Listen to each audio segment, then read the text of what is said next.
குறிப்பாக இந்த ஞாபக மறதி ஏன் வருகிறது, எதனால் வருகிறது, அதற்குண்டான உணவு பழக்க வழக்கங்களை மாற்றப்பட்டால் நல்லது நடக்குமா என்பதை பற்றியும், ஒரு சாரருக்கு இந்த நெகை சுத்தி வந்துட்டு ரொம்ப அவசரப்பட்டுட்டு ப்ராப்ளத்தில் இருக்காங்க, அதை பத்தி கொஞ்சம் பேசலாம்.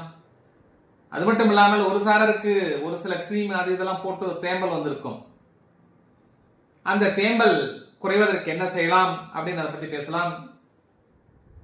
தீபாவளி அன்னைக்கு என்ன செய்யலாம், என்ன செஞ்சா சுபம் நடக்கும், அன்னைக்கு எந்த விதமான எதிர்மறை நெகட்டிவிட்டி வராமல் இருப்பதற்கு என்ன செய்யலாம் அப்படிங்கிறத பத்தி நம்ம ஒவ்வொன்றா பேசலாம்.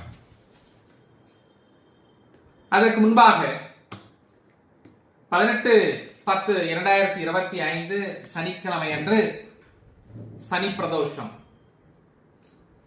121வது பிரதோஷம், பெரியகுளம் மகாலட்சுமி கோவிலில் உள்ள சிவனுக்கும் அதிகார நந்திக்கும் நடக்கிறதுக்கு பக்த கோடிகள் கலந்து கொண்டு இறைவனை தரிசனம் செய்துவிட்டு செல்லுமாறு கோவில் சார்பாகவும் டாக்டர் AS மகாஸ்ராஜின் சார்பாகவும் கேட்டுக்கொள்கிறேன்.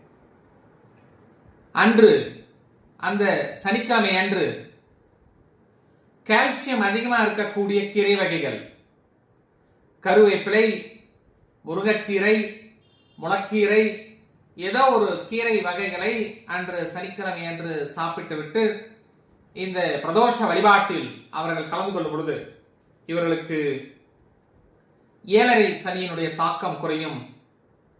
இப்ப வரக்கூடிய பிரதோஷம் தேய்பிரை பிரதோஷம். இந்த தேய்பிரை பிரதோஷத்தில் கலந்து கொள்ளும் பொழுது கண்டிப்பாக நம்முடைய கர்மாக்களும் தோஷங்களும், இது அம்மா சாபம் அப்பா சாபம் ஏதாவது இருந்தாலும் அது குறைவதற்கு வாய்ப்புகள் நிறைய இருக்கு. முடிஞ்சால் கண்டிப்பாக நீங்க அதில் கலந்து கொள்ளுங்க. அன்று இறைவனுக்கு பாலாபிஷேகம், தயிர் அபிஷேகம், இளநீர், பன்னீர், தேனு, சந்தனம், இந்த மாதிரி நிறைய திரவியங்கள்ல அபிஷேக ஆராதனை அன்னைக்கு இருக்கு. கண்டிப்பா நீங்க கலந்துக்கோங்க. அதுக்கு நீங்க ஏதாவது ஸ்பான்சர் பண்ணணும்னு நினைச்சா கண்டிப்பா 9944439027 இந்த நம்பருக்கு நீங்க கான்டாக்ட் பண்ணி நீங்க பேசலாம். அன்று அன்னதானமும் இருக்கின்றது. அன்னதானத்திற்கு அரிசி வாங்கி கொடுக்கணும்னு நினைக்கிறவங்க கூட கொடுக்கலாம், தவறு எதுவும் இல்லை. இந்த 18ஆம் தேதியை நீங்க மறந்துடாதீங்க.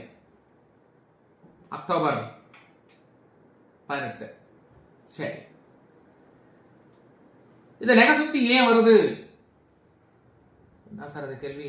உடம்புன்னா ஏதோ ஒரு பகுதியில் சில பிரச்சனைகள் வரும், அது